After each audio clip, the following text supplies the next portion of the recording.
Hello and welcome to Transforming Tomorrow from the Pentland Centre for Sustainability in Business. I'm Paul Turner. And I'm Professor Jan Babington.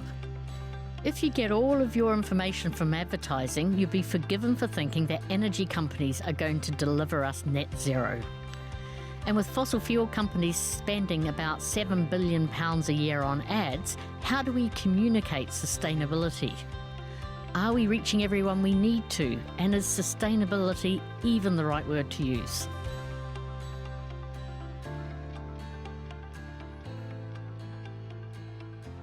Have you ever been told to mind your language, Jan? Perhaps. Perhaps. If you'd have said no, I just wouldn't have believed you. Yes. So why would you ask me if I've been told to mind my language? Because language is very important. It is indeed. It is. It can say a lot, the tone of your language, the words that you choose to use, the grammar. And I know you're a big fan of grammar. Despite the fact you like the word glocal, you are a big fan of grammar and punctuation and such. And it's very important. And when it comes to topics such as sustainability, the language that you use there and how you talk about sustainability can be very important as well. Absolutely, because I guess good messaging turns people onto your message rather than turning you off the message. So that's pretty important. And something that you always have to consider, particularly in my kind of job around communications, marketing, etc., is your audience and the language you're using and how that reaches that particular audience and whether that connects with them. It's all really key to use the right words. This podcast is a form of communication, and the kind of language we're using in this podcast. And again, I'm not talking about when you have to be bleeped out because you're saying things that you are saying that are totally inappropriate. But the kind of language we're using here is chosen for a particular reason to try and make things a bit more accessible when it comes to the discussions around issues of sustainability. And certainly when you copy edit some of the things that I write for 54 Degrees, I know that you don't think my language is sometimes the exact right one to communicate with different audiences. And I feel like as academics, we're trained to communicate in a very particular way, mainly to each other. And so we have to be much more flexible and think more carefully about what we're trying to say when we're speaking outside of that narrow academic field. Yeah, what you mean is academics are trained to communicate in a way that no one else can understand. Well, technically, we possibly understand each other, but sometimes even wonder about that. Yeah, you might have your own little bubble of people that understand what you're talking about, but then I have to try and translate it into English. You're very good at it. Yes, that's my job. That's my job. There's a reason we're talking about this, because we're going to be joined today by a guest who is an expert in when it comes to the kind of sustainability messaging that companies, that organisations rather, use, how they use it, where they use it, when they use it, who they use it for. Brilliant. Tell me more. Yeah, so we're joined today by Florencia Lujani, who is the co-founder and strategy director of ACT Climate Labs. And that's a company who work with the likes of Greenpeace, Friends of the Earth, and others on sustainability communications and messaging. Welcome, Florencia. Thank you so much for that introduction, Paul and Jan. That was lovely. And I'm so glad that we're going to be talking about language today. My work has been at the intersection of creativity, strategy, and sustainability for around 15 years. I actually spent a decade working in creative strategy at advertising agencies. So I was really focused on making messages stick, changing hearts, changing minds through culture and storytelling. And so that gave me a huge focus on audience insight, on the power of creativity, on cultural relevance, and also on communications effectiveness. But over time, I became more interested in kind of like driving that real world change.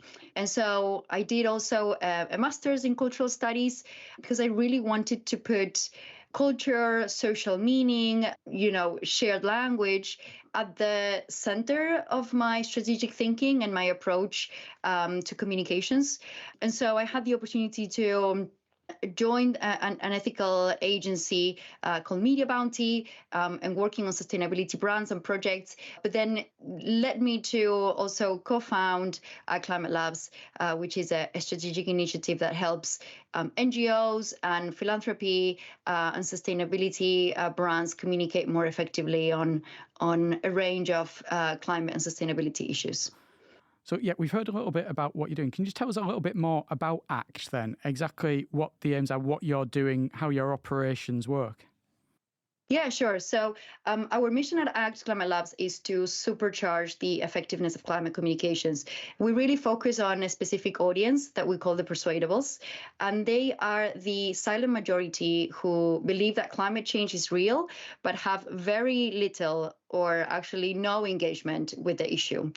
And for us, this is a critical audience because the Persuadables represent the majority of the population. And so their potential for impact is huge, right? But also because their understanding of climate issues is very superficial. They understand the basics of it. And because it is, low or superficial, they are vulnerable to misinformation that can impact or erode that existing support that they have for climate issues, and actually sway them into climate delay or denial. And so we really want to protect this audience and grow support for climate action. And so to do that, we do basically two things, right? We work with NGOs and foundations to develop advertising campaigns that put climate issues in the daily life of people, and make it more mainstream. We also do that to neutralize misinformation, because the more that you are exposed to climate positive messages, the more you believe them to be true. And there are lots of academic studies around showcasing that the more that you repeat something, the more socially accepted becomes. And so we have done over 14 advertising campaigns in the UK, in the EU, in Brazil, and they have all had a really big focus on delivering measurable shifts. So our work is able to really deliver attitudinal and behavioral shifts on many issues, from renewable energy to green jobs, air quality, transport, and so much more. And so as we reach more persuadables with pro-climate advertising, the second thing that we do, which basically for us represents the other side of the coin of this, is that we advocate for a reduction of fossil fuel advertising. And it's estimated that fossil fuel companies invest around $7 billion a year in advertising. And they do that basically to protect their social license, to protect their reputation and their revenue, to control the narrative, so that they are positioned as a solution instead of a main driver of the climate crisis. For us, this is just misinformation, right? And so I used to work in advertising. I worked at agencies for a decade. And so I know the industry of advertising from the inside. And our main project this year with this work stream is a blueprint that we have developed to help agencies and media owners phase out their relationship with fossil fuel clients. And this is a project that I just presented at the UN during New York Climate Week, and that I'm launching at COP30. And so we really want to increase, support for climate action through the use of effective advertising. And we also want to decrease Persuadables' exposures to fossil fuel advertising, advocating for a phase out of that. There's so many things in that explanation, and I think we're going to come back to various elements of this as we go along and draw them out in more detail. But one of the things that just caught my ears when you were speaking there is talking about misleading advertising. So I've been really encouraged, both in Australia but now in the UK as well, that the advertising standards now include environmental claims, and that to me seems quite important. Is that something that really helps your work in this area?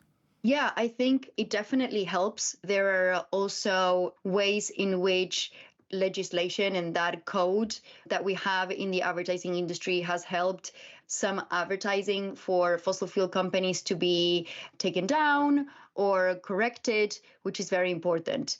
I think it has increased kind of like the nervousness of some advertising agencies developing sustainability messaging or messaging in general for fossil fuel clients, but it hasn't deterred it completely. There are many ways in which fossil fuel companies are still able to develop big advertising campaigns as long as they have an asterisk at the very bottom with the clarification of what they mean with their sustainability commitments. And so for that is is a helpful regulation, but it hasn't really solved the underlying issue of the industry. And we all know that an asterisk at the bottom with small print is not necessarily something that you'll see at first glance. Yes, all kinds of things can be hidden in an asterisk up there. We are the number one podcast in the whole wide world, and asterisk, and then we can put all the... Lancaster.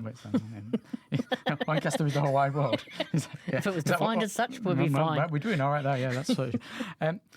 I wonder, Florencia, do you think that if these organisations you're working with have these plans around sustainability, can they succeed without adequate communications? Can they make their sustainability efforts successful unless, or without rather, speaking to the people as a whole?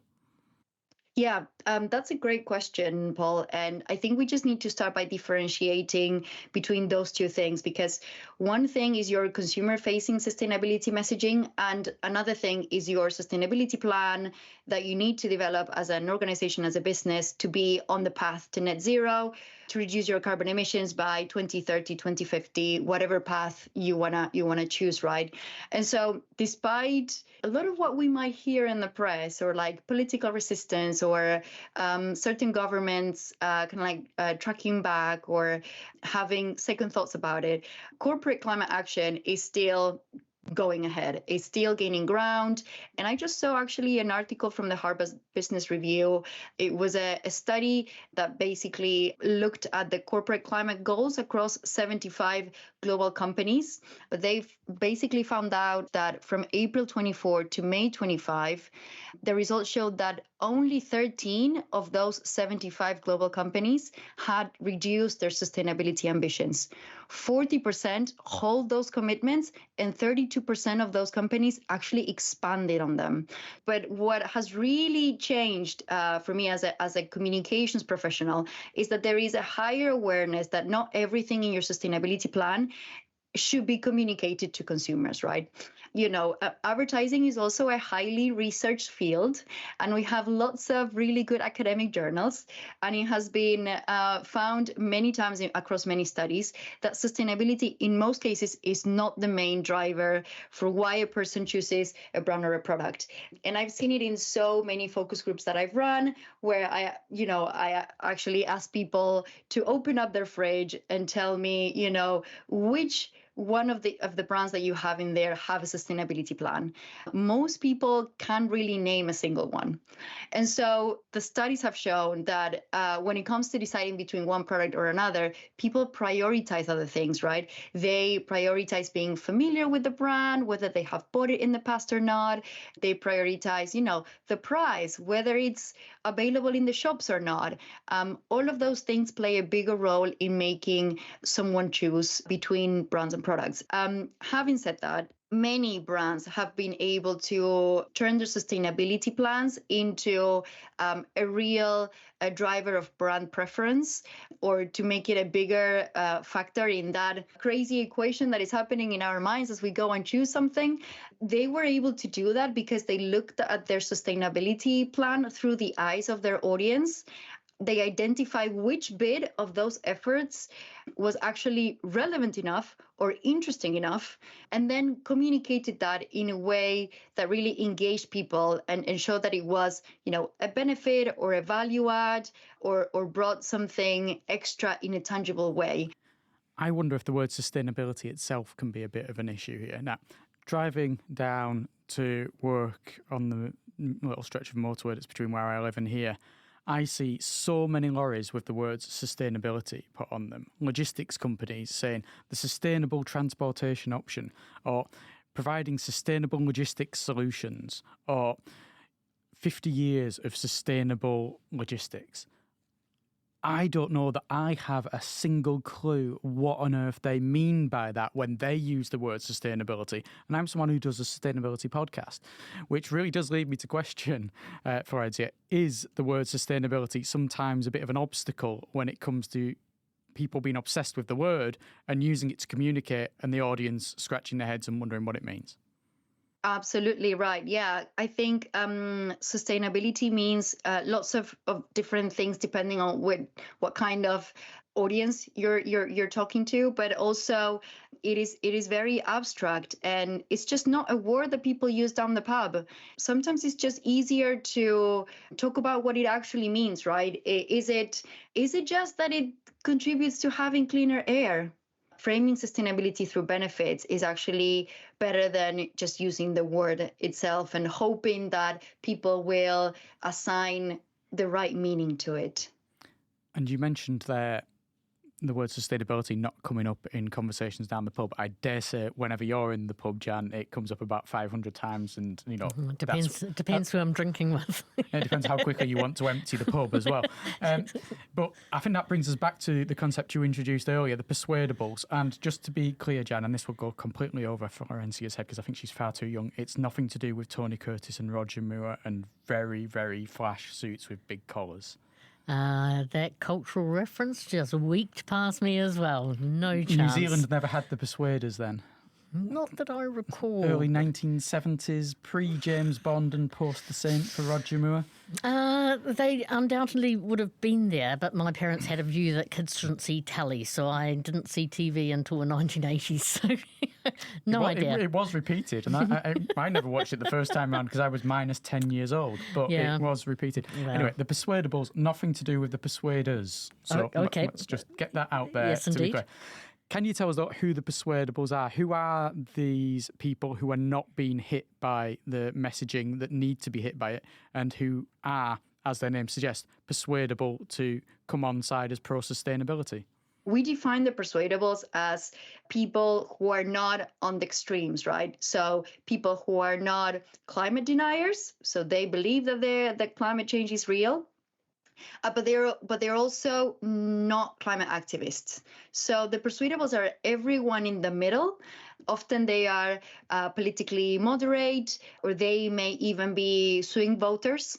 They're not also consuming a lot of traditional news. They mostly get their news from social media sites or from friends and family. They represent the biggest percentage of the population. So in the UK, they are anywhere between 70% and 85%, depending on different surveys and polls. But they are also in every country. So in Europe, sometimes they are around 55%. Sometimes in specific countries, the number is even higher.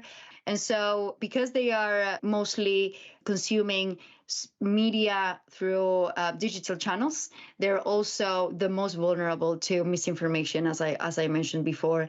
What we do at ACT is a lot of our advertising campaigns are focused on actually using traditional broadcasting media, because while we believe that misinformation is rampant online, what we do is we try to take out the conversation outside of the wild west of social media and put it in trusted channels that people can share and consume with others, rather than wondering if a specific ad that they're seeing on their timeline is algorithmically designed for them. And so that's why we put our ads on bus stops or at train stations, or we put them in places in which people can see them surrounded by others, creating that shared meaning that goes back to a shared culture and shared language between people.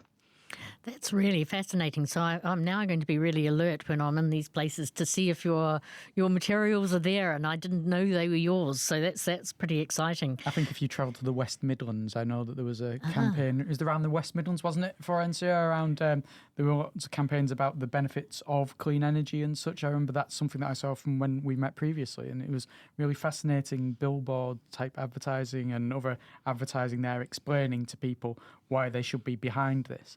And you quite often hear from the other extreme, the people who do not want to have any acknowledgement that climate change is going on. The message is, oh, this is just all going to cost money, it's bad for the economy, etc. And that messaging can so often get through to people. And this is the counter to that, and hopefully the overriding of that, I think. Ah, that's brilliant. Are there other examples you can tell us? Because that's one, we have listeners in the West Midlands, so they may well have seen that. Can you maybe give us another example of your approach to this? Yeah, sure. We have done so many campaigns. That the West Midlands one was great because what we wanted to do was position green growth as like a bit of a continuation of Britain's industrial heritage, and specifically the West Midlands has, their identity is tied to that.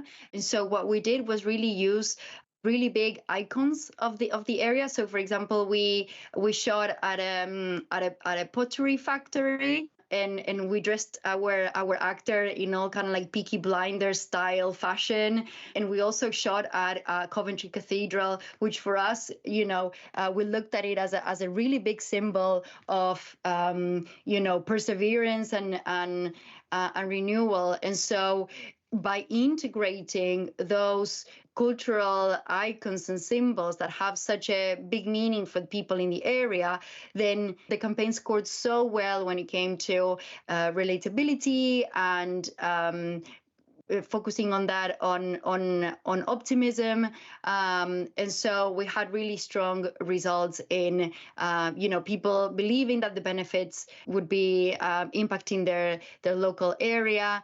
And it also showcased that it was possible to embark on this new chapter of industrial growth in a way that would be aligned with climate action. And so the campaign also improved misinformation literacy. It was great. And then we also have done a campaign showcasing that gas is actually a very unreliable source of energy for the UK, and it is a disadvantage. And with gas is something that we don't really think about except for when we get the bill. And so with that campaign, we really show that gas was behind the increase in our bills, and that it's a disadvantage for the UK to rely so heavily on it. I love the way that you're connecting your work to cultural icons and to heritage, which now makes a lot more sense when you started out by saying you're interested in creativity and culture. Absolutely, now I get that totally. What does that look like elsewhere in the world? So many of our listeners are in all sorts of parts of the world. What does this look like in Brazil, for example? Yes, that's a great question. I'm just back from Brazil, where I was doing some qualitative research, but also bringing that research approach that we have developed at Climate Labs, which doesn't really start with climate, it starts with culture.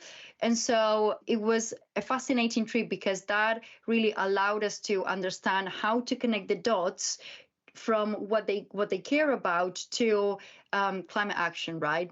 Because we were just in Brazil in a coastal town where we saw this beautiful mural in a very rural, very small town, and the mural had wind turbines in it as well as oil wells.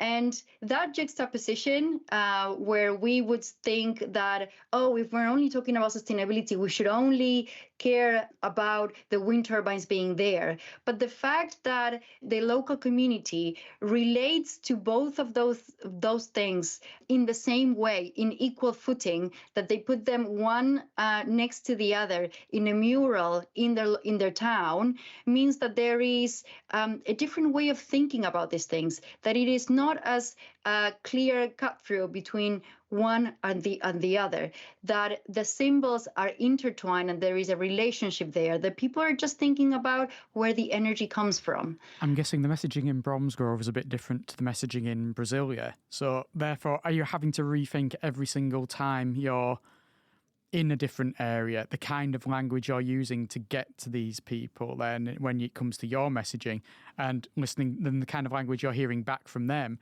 the things they're talking about is going to be different as well? Yeah, for sure. We take a very local approach to every single place that we work in.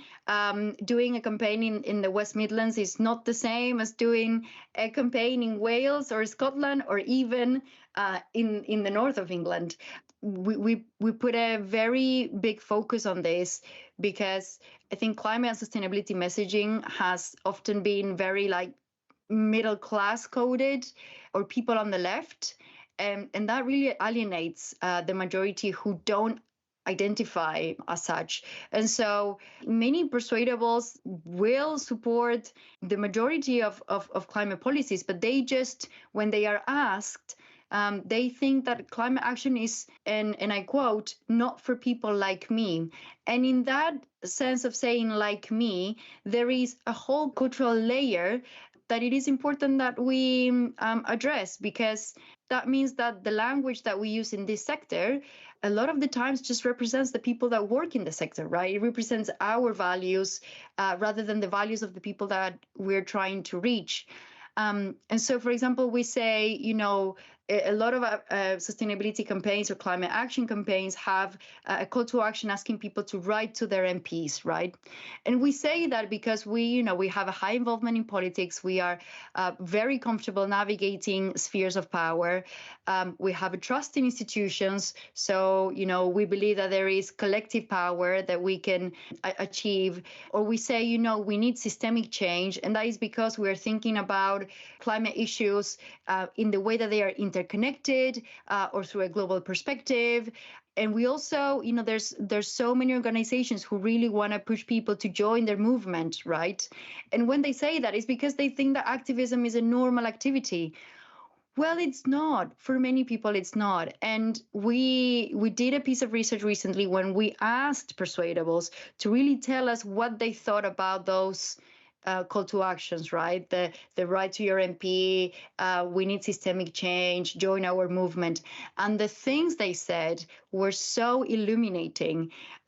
People said, well, I don't actually know who my MP is. Like, how do you even write a letter? Like, I don't know which words to use, and I don't want to be judged for not knowing, right?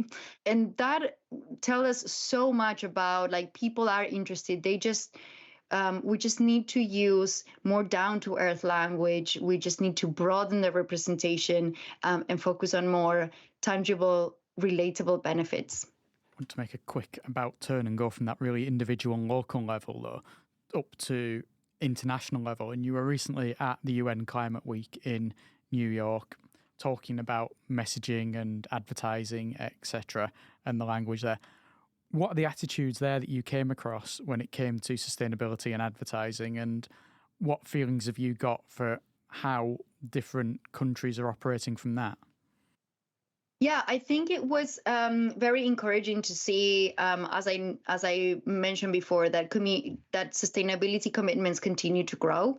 I was at New York Climate Week for this project that I mentioned, which is focused on advocating for a phase out of fossil fuel advertising.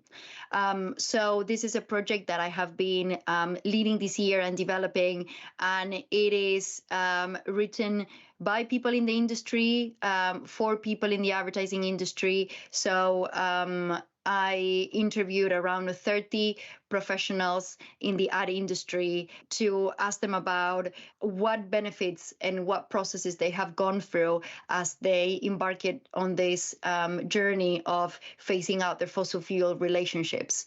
And it's a blueprint that introduces the concept of the 5 levers of change, which represent the 5 internal departments that or functions that a company needs to activate in order to successfully phase out their fossil fuel relationships. And it's a document that is very pragmatic, very business oriented, that comes from an understanding of the business of advertising and how agencies and media owners need to run their business. It's full of quotes and testimonies and case studies showcasing that this transition is possible. And this document is a direct response to the UN Secretary General speech and call that he did 2 years ago when he asked advertising agencies, media owners, tech platforms to start making those plans to phase out their relationship with fossil fuel clients. And so we've answered that call, and that document has had really good reception. And that is why the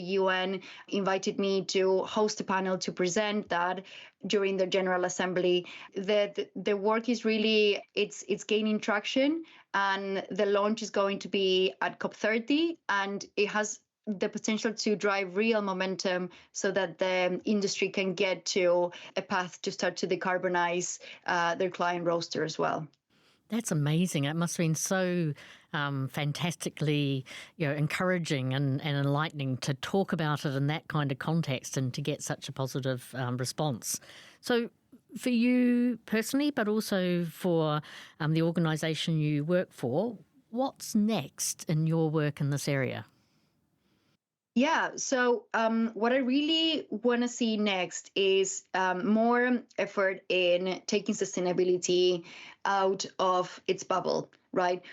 More focus, more investment in taking it and putting sustainability in cultural spaces that are accessible and full of energy and engagement from audiences, like gaming and entertainment and music and fashion and more. And so I really think that the sustainability sector can start to create partnerships with with organizations and brands that have real engagement around them. And by doing so and by taking climate issues within the mainstream culture, then we'll normalize it. We'll make it a more accessible thing for people to engage with and take it out of the activist space, right? And so for me, that means a bigger investment in advertising and reaching people where they are and working across sectors, right, to create those relatable messages and narratives. So the more that we do that, the more that we put it in front of people and that we repeat the truth and why this will be good for people, then the more we will protect those vulnerable to misinformation, and will also grow the mandate for change. Well, I think we should all keep our fingers crossed that it succeeds. Thank you very much, Florencia. It's been a wonderful conversation. It's been great having you on the podcast. Thank you so much, both. Really enjoyed it.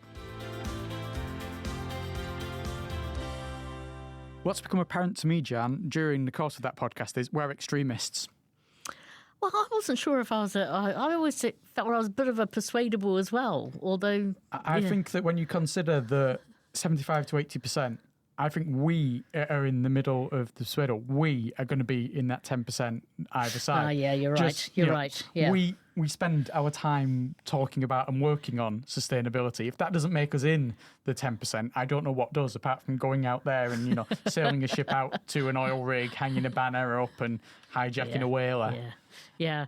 No, I think you're right. But what I really loved about her messages, there's one phrase that really stuck with me, and she talked about the crazy equation in our minds when we choose something. And I thought that was just a brilliant phrase.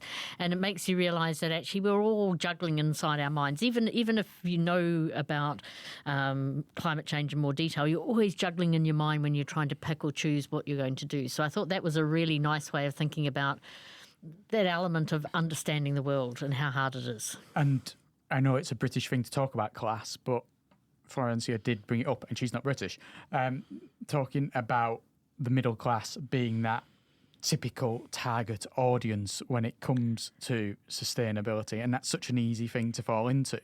We're middle class. We may not think of ourselves as such. I've come from a very working class family, but now I'm working at a university. I've got 2 cars. My partner runs a museum. If that's not middle class, I don't know what is. You're a professor. That's it. As far as the middle class conversation goes, you're a professor. We are an audience that is made for hearing sustainability messaging and that is targeted by it. We shouldn't be the ones that are targeted by it. It needs to be these others who are targeted by it to help them make those crazy little decisions that are going on in their head. But also I like the cultural element that we are a product of the water that we swim in, and the customising messages and linking it to things that people already know and care about. So in Scotland, when we were passing the Climate Change Act, we talked about the carbon enlightenment. And of course, the enlightenment has quite a bit of baggage associated with it as well. That's not great. But the idea was that we were enlightened when we were thinking about philosophy in the 1700s or so. We should be enlightened in the early 2000s when we're thinking about climate change. So I like that way of coupling things that people already feel proud about to other things that they might want to feel proud about. And coupling sustainability to areas where more people have an engagement with. Florencia talked about gaming, entertainment, fashion. And these are all sort of key industries that where if we can drive the sustainability messaging through them, even if we don't use the word sustainability, but if we can drive the messaging through them, we're going to reach people who would otherwise never hear this messaging or are just hearing the opposite messaging from the other side of the ideological spectrum by people who are maybe better at reaching them through the doom-mongering type messaging. Absolutely. But then also I like the way she elevated our conversation above that. It doesn't take much to elevate our conversation, does it? There is that. But the way she elevated it, she talked about the Overton window. Now, some of our listeners will know exactly what that is. Other people would have been scratching their head. So on the show notes, we'll describe the Overton window, which is basically... Is it like stained glass? Yeah, no. I was trying to be positive, but no. Okay. So it's a term from policy circles that says basically where the conversation is. So what is a possible conversation about what you might do? So I was really, I kind of knew about this, but it was really nice to hear from her that she's seen it as well, that corporate climate goals are more robust than you might think. But then also the work she was talking about in terms of working with agencies themselves, for them to think about what does responsible business mean in their line of work. So that again is, if you like, another layer of change that she's working on, which I found really engaging. And Florencia also brought up the statistics about the number of companies who, since political shifts around sustainability have become apparent in some major nations, still only 13 of 75 of the companies that she was discussing had reduced their sustainability ambitions. Yeah. And a lot of them had increased their sustainability ambitions. It ties in with previous discussions we had with Camille a few weeks ago about how when nations aren't necessarily following the legal recommendations of sustainability, companies will pick up on it. And this is it. Companies are not necessarily always going in the line that the governments that are in charge of their countries may assume they will. No, it was very cool. I enjoyed that immensely. I did enjoy it immensely. Who are we going to talk to next time, next? I think we should do something very British when it comes to language and talk about the weather. Oh, that seems fair. It seems very fair. Yeah. Next week, we're going to be welcoming James Heath, who is from the Hazelrig Weather Centre here at Lancaster University. It monitors the weather and the climate in this area. We're going to be finding out about the changes that have been observed by that weather station and what that weather station can tell us about what's happening around here. And I guess there's weather stations everywhere, so his local story will also resonate with other local stories in other places. Yeah. Until then, I'm going to take you away and show you episodes of The Persuaders so that you can become familiar with the oeuvre. And we'll say goodbye and we'll see you soon. Thank you very much for listening. I'm Paul Turner. And I'm Professor Jan Babington.